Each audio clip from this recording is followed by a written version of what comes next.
आज आम अच्छे करंजिया बनखंडर दुधियाणी वनांचल रामरजा साई जंगल निकट में यही जंगल टी शिमिलीपाड़ वनांचल सन्निकट अटे।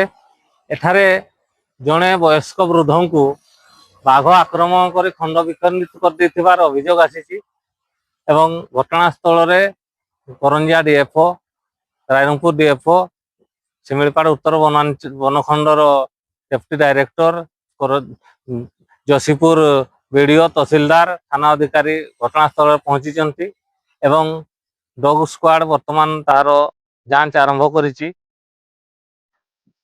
आसंतु कौन रही स्थिति देखा।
घटनास्थल आसी पहुंची पाई से घटनाटी कौन हो कि गत काली साधु नायक बसंतपुर ग्रामर सी प्रतिदिन भाई से जंगल को जाइथिला छेली फोडर तार खाद्य संग्रह आ से फेरी नथिला।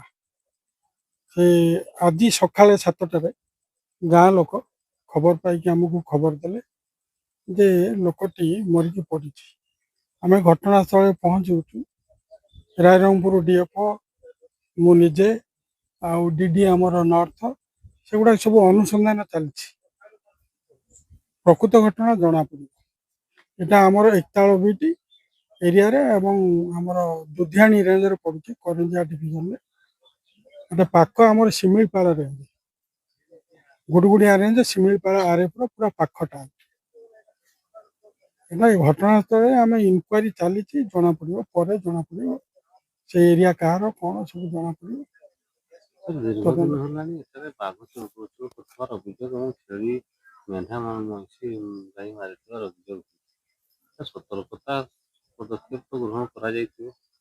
भविष्य आम सतर्क करवा मु नुआ जॉइन कर भविष्य को सतर्क आम हूँ केमी से वन्यजंतु मनुष्य मान को शिकार करनी आम कड़ा कर टूर कर पेट्रोलिंग करूँ एरिया क्षतिपूरण बाबद कौन इनक्वारी कर जना पड़ इनक्वारी कर सारा दि पोस्टमार्टम हम से पुलिस रिपोर्ट से डीडी आसी एरिया आम एरिया कौन पड़ी निश्चय से पाइब उपयुक्त न्याय क्षतिपूरण दाबी रखा एवं घर जेकोसी लोक एक सरकारी चाकरी दाबी रखा। अंचल बाघ विभाग तरफ सतर्कता पदक्षेप ग्रहण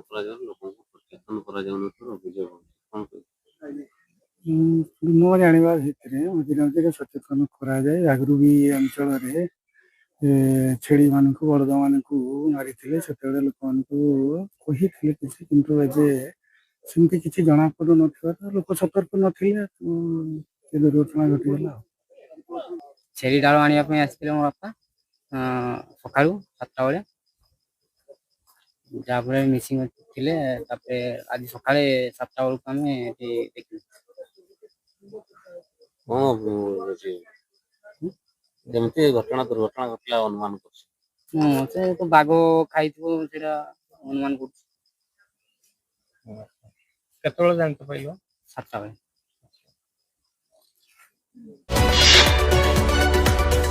आम सह प्रतिदिन जोड़ी होई रहिबा पई आम चैनल को लाइक शेयर सब्सक्राइब एवं फॉलो करंतु।